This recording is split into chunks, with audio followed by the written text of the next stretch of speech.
Tonight we're enjoying a Blaufränkisch. Blaufränkisch is a red grape variety traditionally grown in Austria. This one comes from Burgenland, which is in eastern Austria, south of Vienna, basically. This one is made by Pittnauer. It's their 2016. 12.5% alcohol. It, for me, is what I'd expect in Blaufränkisch. Haven't had this particular producer before, but very typical of Blaufränkisch. On the nose, pepper, vegetation, kind of sour red berry fruits, and then on the palate,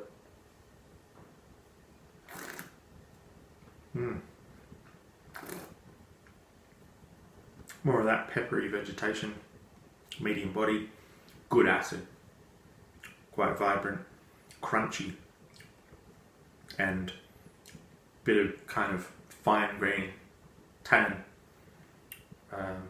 throughout the mid palate and the finish. Really easy to drink, not too heavy, fairly light actually, medium bodied, crunchy, juicy, berried, but also with a bit of interest in terms of the spice and the vegetation character. Very typical quality Blaufränkisch. Really nice to drink. If you're interested in trying something different, a lighter red, fresher Blaufränkisch could be a good way to go. If you had to pick something that might be a little bit more well known to the average Aussie drinker, in terms of grape variety or region, what would this compare to as an avenue into Blaufränkisch? For Australia, that's probably pretty hard. Probably if you're into lighter style Pinots in Australia, Pinot Noirs, then this is good. Or more internationally, if you're interested in Beaujolais or northeastern Italian, or just generally lighter style reds probably, then this is the kind of thing that you could enjoy as well. It's if you like something a bit fruity but more fresh, sour fruited, with good acid and a bit of tannin on the palate, and reasonably light. It's not light, but it's medium kind of bodied. Then and with a little bit of spice and a little bit of vegetation, other things going on too, then that's probably Blaufränkisch is a good bet for you. Do you think this one is fairly typical of other Blaufränkisch? Does it show typicity, or does this stand out as quite different in any way? Yeah, I think this is pretty typical. What's this wine's price point in Australia? Around $30 retail. So it's actually pretty good value for money, in my opinion.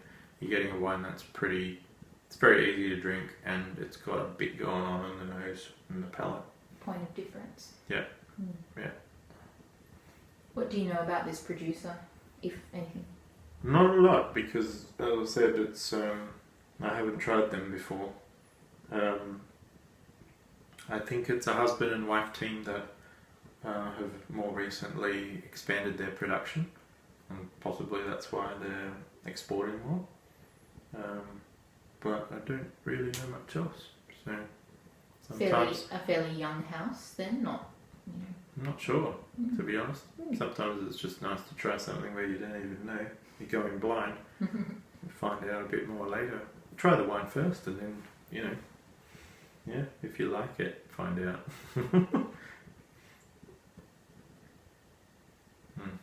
Would this go with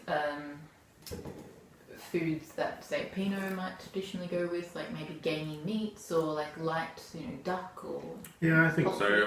Things, or but I think it can. It's a point of difference because it's a bit more spiced, probably. And it doesn't. It's more like a crunchy, fresh style on the palate. So I think maybe more fatty things, but with a bit of acid can work well. Like maybe so it could work with pork, Yeah, cut through the fat. yeah. Do you think it could handle a big, beefy, bloody steak, or hasn't quite got enough structure? I think it could, but there are probably other things I'd rather drink with a steak, yeah. Well, I'd rather have something with more tannin probably with a steak. Mm-hmm. Without laying out a ridiculous sum of money because it's got its niche. Yeah, exactly. Niche. You can risk it. If you don't like it, okay. It's not a huge expense. Yeah. You sort of describe some of the qualities of Blaufränkisch as being, sort of medium weight and having good acidity and being a bit like Pinot but maybe a bit spicier. Is there anything particularly about Blaufränkisch or Austrian wine that is quite distinctive to you that you can seem to pick up across multiple wines? Yeah, I think a lot of them they actually have a bit of a spice character with, at the same time, a vegetative character. And so you even see that in Grüne Veltliner, for example, the white variety. There's often a white pepper character or almost a peppery herb, or a peppery greenery kind of character to it. And Blaufränkisch shows that as well, in the sense of there's a slight vegetal character to it, but there's also a spice character to it. Yeah, that for me would probably be the characteristic that runs through if I had to choose one. Yeah, across whites and reds in Austria. I mean, there are exceptions. Riesling is perhaps doesn't express itself quite that way in Austria, but yeah, we're talking in generalizations here. So, in terms of climate, where does sort of Austria fall in terms of other old world countries, or is there a new world country that is a bit fairly on par with? Well, it's Germanic, but it's warmer than Germany. So further south, obviously, hotter days in summer. But it's still at elevation. Most of the regions in Austria has a generalization. And so they can grow reds more easily than southern Germany as well. But yeah, and they can grow whites that get where it gets quite warm. They have reasonably high alcohols too.